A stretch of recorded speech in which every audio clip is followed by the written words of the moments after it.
Size şöyle bir soruyla başlayalım. Ya Adem ile Havva'nın hikayesi, insanlığın düşüşünün değil de ilk ve en şanlı özgürleşme anının hikayesi ise... Hatta daha da ileri gidelim. Evet, Ya bu hikayedeki asıl kahraman, insanı bilgiye ve itaatsizliğe teşvik eden, hani o geleneksel anlatının kötü adamı şeytan ise, işte bu sadece kışkırtıcı bir düşünce deneyi değil, bugün bize gönderdiğiniz kaynakların tam merkezinde bu fikir yatıyor. kesinlikle. Önümüzde anarşist düşüncenin kurucu babalarından Mihail Bakunin'in en sarsıcı metinlerinden biri var, Tanrı ve Devlet. Ve Bakunin bu metinde tam olarak bu argümanı savunuyor. Aynen öyle. Amacımız da bu kaynaklar üzerinden Bakunin'in düşünce dünyasında bir dedektif gibi iz sürmek. Otorite dediğimiz yapıyı bir soğan gibi katman katman nasıl soyduğunu göreceğiz. İlk katman emborizi sanırım. Evet, Tanrı ve din. Ama soydukça daha derine ineceğiz ve en sonunda en güvendiğimiz kaleye, yani bilimin kendisine bile nasıl meydan okuduğunu anlamaya çalışacağız. O zaman başlayalım. Başlayalım. Bakunin işe felsefenin en temel sorusuyla giriyor. Önce fikirler mi vardı yoksa yaşadığımız somut maddi dünya mı? Yani o meşhur tavuk mu yumurtadan çıkar sorusu. Aynen o. Yani beynimizin içindeki adalet fikri mi bizi adil bir toplum kurmayı itiyor, yoksa karnımızı doyurma, barınma gibi maddi gerçeklikler ve bu süreçteki eşitsizlikler mi adalet fikrini doğuruyor? Felsefede buna idealizm, materyalizm tartışması deniyor, evet. Ve Bakunin'in bu konudaki tavrı çok çok net. Hem de nasıl? Tereddütsüz bir şekilde ben materyalistim diyor. Ona göre olgular fikirlerden önce gelir. İdeal dediğimiz şey, kökleri varlığın maddi koşullarında olan bir çiçekten başka bir şey değildir. Yani önce hayatın kendisi var. Evet, önce ekonomik koşullar, biyolojimiz, ihtiyaçlarımız, düşüncelerimiz, ahlakımız, dinlerimiz hepsi bu maddi temel üzerinde yükseliyor. İşte bu soyut felsefi pozisyonu herkesin anlayabileceği bir şeye dönüştürmek için o meşhur Adem ile Havva alegorisine başvuruyor. Bu onun materyalist bakış açısını anlatmak için kullandığı inanılmaz güçlü bir araç. Anlatıyı resmen baş aşağı çeviriyor. Tamamen. Kesinlikle. Geleneksel anlatıda Tanrı yani Yehova iyiliğin kaynağıdır. Bakunin'in yorumundaysa Yehova insanın ebediyen bir hayvan olarak kalmasını isteyen, kıskanç, kibirli ve despot bir tanrı. İnsanın bilgiye ulaşmasını istemiyor yani. İstemiyor, özellikle yasaklıyor. İyi ile kötünün bilgisine ulaşmasını istemiyor. Neden? Çünkü bilginin insanı özgürleştireceğini biliyor. Yani Tanrı'yı bir tür zalim, insanı kasıtlı olarak cahil bırakan bir figür olarak çiziyor. O zaman bu hikayenin kurtarıcısı kim? İşte en kışkırtıcı kısım da bu. Kurtarıcı, geleneksel anlatının kötü adamı. Şeytan. Şeytan, evet. Bakunin için şeytan bir isyan sembolü. İnsana körü körüne itaat etme, sorgula, bil diyen ilk devrimci. Hatta metinde aynen şöyle diyor. Şeytan, ebedi isyancı, dünyanın ilk özgür düşünürü ve kurtarıcısıdır. Vay canına. İnsanı cehaletinden utandırır, itaatsizliğe ve bilgi ağacının meyvesini yemeye zorlayarak ona özgürlüğün ve insanlığın damgasını vurur. Bu Prometheus'un tanrılardan ateşi çalıp insanlara vermesi gibi bir şey. Aynen arketip, evet. Bilginin ve isyanın sembolü, yani insanlık tarihi bir günahla değil, bir itaatsizlik eylemi ve bilim arayışıyla başlıyor. Tam olarak bu. Bakunin'e göre insan olmak hayvanlığın basitçe bir devamı değildir. Tam tersine onun aşamalı olarak inkar edilmesidir. Yani içgüdülerimize isyan etmek, aynen. İşte bu inkar, bu hayvanlıktan insanlığa geçiş iki şeyle mümkün olur. Düşünce ve isyan. Adem ile Havva'nın hikayesi de bu iki eylemin doğuş anıdır ona göre. Peki bu Adem ile Havva yorumu onun materyalist felsefesini anlatmak için güçlü bir metafor, anladık. Ama Bakunin neden Tanrı fikrine bu kadar takıntılı? Yani neden bütün felsefesini bu fikre karşı konumlandırıyor? Çünkü onun için bu sadece soyut bir kavram değil, çok somut ve tehlikeli bir şey. Nasıl yani? Çünkü Bakunin burada bize çok güçlü bir zihinsel model sunuyor. Otoritenin sıfır toplamlı oyunu. Sıfır toplamlı oyun. Evet, şöyle formüle ediyor. Cennet ne kadar zenginleşirse insanlık ve dünya o kadar fakirleşir. Yani insanlık kendi içindeki en iyi nitelikleri, adalet, sevgi, akıl, güç gibi alıp bunları kendisinin dışındaki hayali bir varlığa, Tanrı'ya atfettiği anda kendini o niteliklerden soyutlamış, hiçleştirmiş ve yoksullaştırmış oluyor. Bu çok çok ilginç bir bakış açısı. Yani bu sadece Tanrı için geçerli değil o zaman. Tabii ki değil. Herhangi bir soyut kavramı, devlet, ulus, hatta piyasa kutsallaştırıp yücelttiğinizde onun karşısında gerçek, yaşayan insanların değeri azalır, küçülür. Bu, bugünkü pek çok siyasi tartışmayı okumak için bile kullanabileceğiniz bir mercek aslında. Kesinlikle. Ve Bakunin için bunun pratik sonucu kaçınılmaz bir kölelik zinciridir. Formülü çok basit. Tanrı'nın kölesi olan insan, kilisenin ve devletin de kölesi olmak zorundadır. Çünkü bir aracıya ihtiyaç var. Aynen. Çünkü Tanrı fikri yeryüzünde onun adına konuşan aracılara, yani papazlara, peygamberlere, yasa koyuculara ihtiyaç duyar. Bu aracılar da Tanrı'dan aldıklarını iddia ettikleri yetkiyle insanlar üzerinde mutlak bir iktidar talep ederler. Ve bu noktada bize hiç gri alan bırakmayan o meşhur cümlesini söylüyor. Eğer Tanrı varsa insan köledir. İnsan özgür olabilirse ve olmak zorundaysa o zaman Tanrı yoktur. Evet, ya o ya bu diyor. Bu ikisi bir arada var olamaz. Birini seçmek zorundasınız diyor. Bu kadar keskin olmak zorunda mı? Onun mantığına göre evet. Çünkü efendi fikrinin varlığı kaçınılmaz olarak köle fikrini yaratır. Biri varsa diğeri de olmak zorunda. Olmak zorunda. Özgürlük, efendinin olmadığı bir durumu gerektirir. Bu yüzden Tanrı fikri, insanın özgürlüğünün önündeki en temel teorik engeldir. Pratik engeller ise bu teorik engelden doğan kilise ve devlettir. Çin inanıyor deyip geçmiyor. Hayır. Daha sosyolojik bir analiz yapıyor. İlk grup diyor, hükümetler ve yönetici sınıflar tarafından sistematik olarak cahil ve sefil bırakılan halk kitleleri. Bu yüzden de gerçek dünyadaki acılarından kaçmak için hayali bir cennete sığınıyorlar. İkinci grup ise bu durumu kendi çıkarı için kullananlar. Aynen.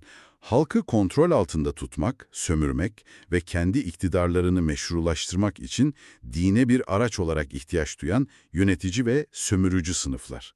Din onlar için bir tür manevi polis gücü işlevi görüyor. Ve üçüncü grup, belki de en çok sinirlendiği kesim bu, onları korkak aydınlar olarak tanımlıyor. Bu biraz ağır bir itham değil mi? Ağır ama onun argümanı için tutarlı. Bu grup diyor, aklıyla dini dogmaları çoktan reddetmiştir. Ancak materyalizmin ve ateizmin mantıksal sonuçlarını sonuna kadar götürecek cesaretleri yoktur. Neden? Toplumsal baskıdan, yalnız kalmaktan korktukları için soyut, belirsiz bir yüce varlık ya da tanrı fikrine tutunmaya devam ederler. Bakunin için bu entelektüel bir sahtekarlıktır. Anlıyorum. Tanrı fikrini ve dini kurumları böylesine temelden sarsması bile yeterince radikal. Ama asıl şaşırtıcı olan Bakunin'in burada durmaması. Durmuyor. Çünkü onun asıl hedefi Tanrı'nın kendisi değil, otorite kavramının ta kendisi. Ve bu onu kendi çağdaşlarının bile pek cesaret edemediği bir alana sokuyor. Bilimin otoritesini sorgulamaya. İşte bu Bakunin'i gerçekten farklı kılan nokta. Burada çok incelikli ama hayati bir ayrım yapıyor. Nedir o? Doğa yasalarının gücünü bir otorite olarak kabul ediyor. Ateşin yakması, yer çekimi, suyun kaldırma kuvveti. Bunlar dışsal bir dayatma değil, varlığımızın bir parçası olan pazarlığa kapalı gerçekliklerdir. Bunlara isyan etmek anlamsızdır diyor yani. Anlamsızdır, evet. Ama insan tarafından dayatılan her türlü otoriteye İstisnasız. istisnasız hepsine karşı, ister bir kraldan, ister bir meclisten, isterse de bilim insanlarından oluşan bir akademiden gelsin. İnsanlar tarafından insanlar üzerine dayatılan her türlü dışsal otoriteye kategorik olarak karşı çıkıyor. Bir saniye. Burada Bakunin'e itiraz etmek istiyorum.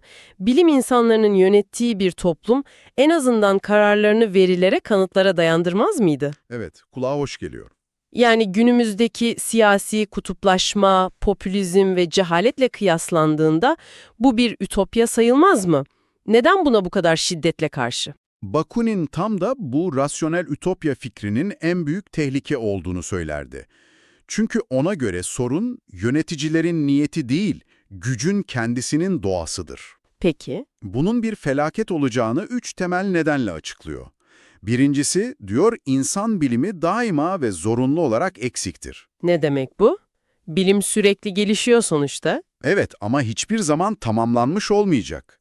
Hayatı bilimin o anki dar kalıplarına sokmaya çalışırsanız, insanlığı resmen bir işkence yatağına yatırmış olursunuz. Şu meşhur Prokrustes mitindeki gibi. Aynen öyle. Yatağa uymayanın kolunu bacağını kesmekten farksız bu. Çünkü hayat her zaman bilimden sonsuz derecede büyüktür.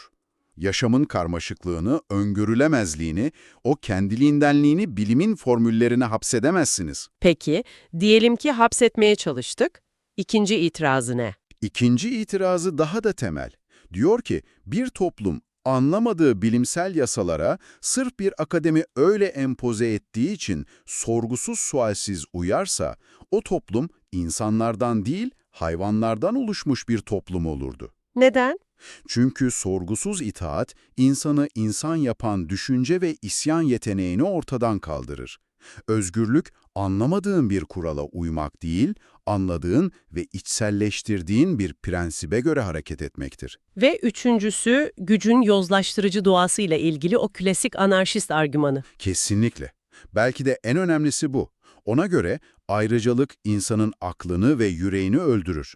Ne kadar zeki ve iyi niyetli insanlardan oluşursa oluşsun, mutlak güce sahip bir bilimsel akademi bile kısa sürede yozlaşır, kendi iktidarlarını sürdürmeye odaklanırlar, kendilerini vazgeçilmez kılmak için toplumu daha da aptallaştırırlar ve yeni bir tür bilimsel kilise kurarlar. Peki Bakunin bilimi tamamen çöpe mi atıyor? Eğer bilim insanları yönetmeyecekse laboratuvarları kapatıp gidelim mi? Bu kadar eleştiriden sonra bilime nasıl bir rol bitiyor? Ben şahsen bunu merak ediyorum.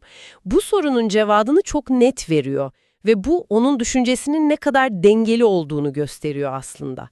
Diyor ki bilimin tek görevi yaşamı aydınlatmaktır, onu yönetmek değil. Bilim bir pusuladır yani. Harika bir benzetme. Bir pusuladır, bir haritadır. Ama yolculuğun kendisi değildir. Yaratıcı olan, spontane olan, yaşamın kendiliğinden eylemidir.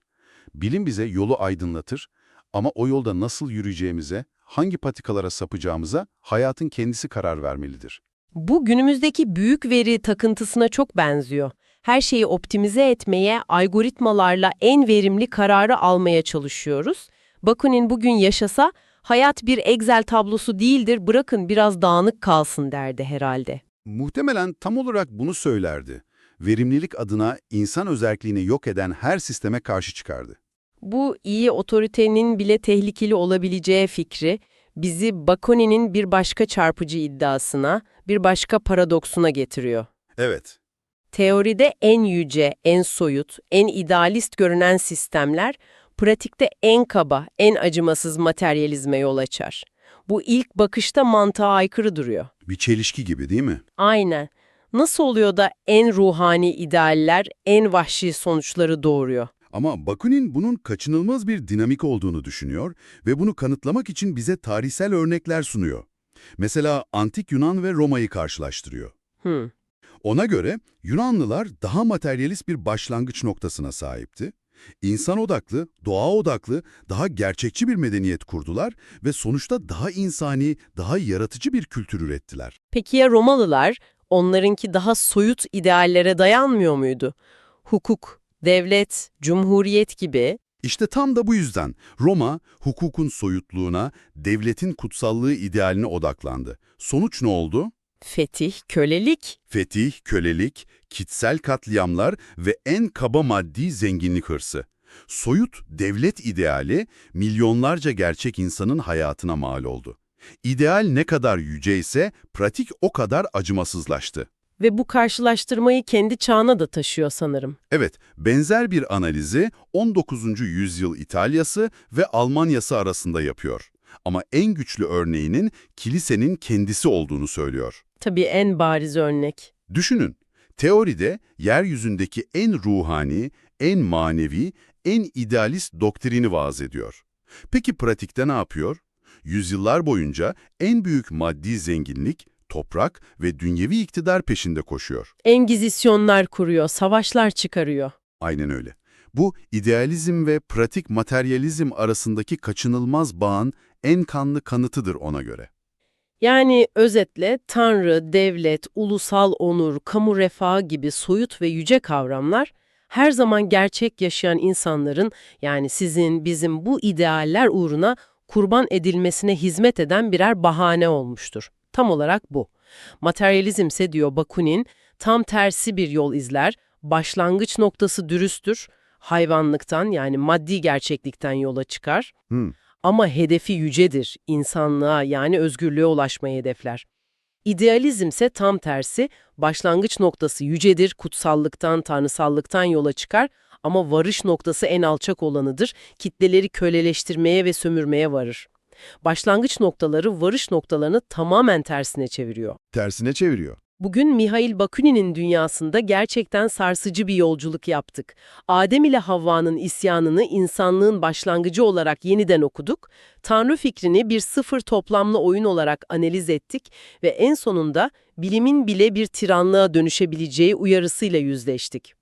Otoritenin her şekline meydan okuyan, bireyin mutlak özgürlüğünü her şeyin merkezine koyan bir düşünceyle karşılaştık. Kesinlikle. Bakunin'in bu eleştirileri kendi dönemindeki mutlak yetki devletlere, dini kurumlara ve hatta otoriter sosyalistlere yönelikti. Ama size veda etmeden önce şöyle bir düşünce bırakalım. Lütfen, Bakunin 19. yüzyılda bilim insanlarından oluşan akademilerin toplumu yönetmesinden endişe ediyordu. Bizim dünyamızda ise bundan çok daha güçlü bir şey var. Algoritmalar, yapay zeka ve büyük veri. Toplumu bilimsel, rasyonel ve verimli bir şekilde yönetme iddiasında olan sistemler. Bakunin'in bilim adına kurulacak yeni otorite biçimlerine karşı yaptığı uyarılar acaba size ne ifade ediyor? Belki de onun asıl uyarısı bilim insanlarına değil, insan hayatını soyut formüllere ve kurallara tabi kılan her türlü sisteme karşıydı. Ve bizler adına ilerleme diyerek tam da böyle bir sistemi kendi ellerimizle inşa ediyor olabilir miyiz?